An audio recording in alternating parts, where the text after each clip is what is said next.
Art and സ്റ്റേഷനറിയിലെ 4ാമത്തെ കമ്പനിയാണ് നമ്മൾ ഇന്ന് ഡിസ്കസ് ചെയ്യാൻ പോകുന്നത്. കോക്കയോ ക്യാമലിനാണ് ഡിസ്കസ് ചെയ്യുന്നത്. ഓൾറെഡി നമ്മൾ 3 പേരുടെ ചെയ്ത് കഴിഞ്ഞു. ക്യാമലിൻ്റെ അല്ലാതെ ഡോംസിൻ്റെ ചെയ്തിട്ടുണ്ട്, ലിങ്ക് ചെയ്തിട്ടുണ്ട്, ഫ്ലെയർ ചെയ്തിട്ടുണ്ട്.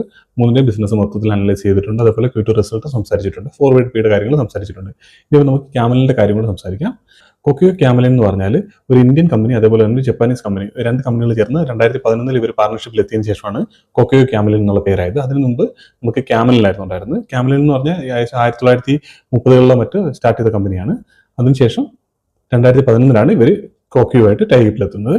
ഈ ബ്രാൻഡിന് 2 പ്രോഡക്റ്റുകളാണ് മെയിനായിട്ടുള്ളത്. ഒന്ന് ക്യാമലിൻ എന്ന പേരിലും അതേപോലെ 2 ക്യാമൽ എന്ന പേരിലുമാണ് ഇവർ പ്രോഡക്റ്റുകൾ സെല് ചെയ്യുന്നത്. ക്യാമലിനിൽ വരുന്നത് സ്റ്റേഷനറി പ്രോഡക്റ്റ്, പെൻസിൽസ്, അതേപോലെ ഗ്ലൂ, പിന്നീട് വരുന്നത് വെച്ചാൽ നമ്മുടെ ഓഫീസ് സ്റ്റേഷനറികൾ, അങ്ങനത്തെ സാധനങ്ങളൊക്കെയാണ്.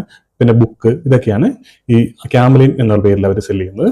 അതേപോലെ ക്യാമൽ എന്ന പേരിൽ വരുന്നത് ആർട്ട് മെറ്റീരിയൽസ്, പെയിന്റ്സ്, അങ്ങനത്തെ പെൻസിൽസ്,